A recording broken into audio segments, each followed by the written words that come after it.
এই মুহূর্তে ঢাকার ডেমরায় আমাদের চারজন ছোট্ট বন্ধু একটি সমবেত সঙ্গীত পরিবেশনা পাঠিয়েছেন।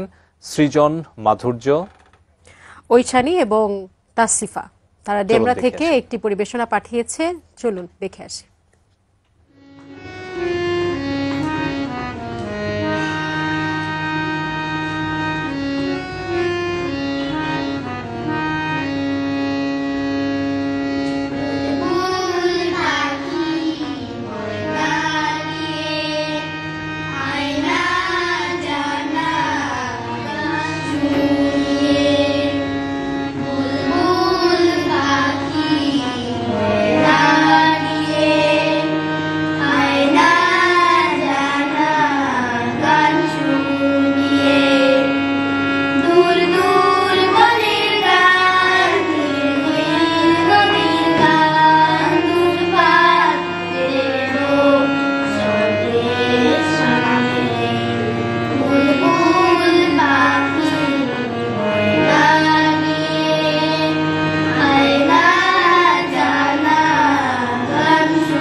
দারুণ একটি পরিবেশনা দেখলাম, মিষ্টি গলার মিষ্টি গান আমরা দেখতে পেলাম।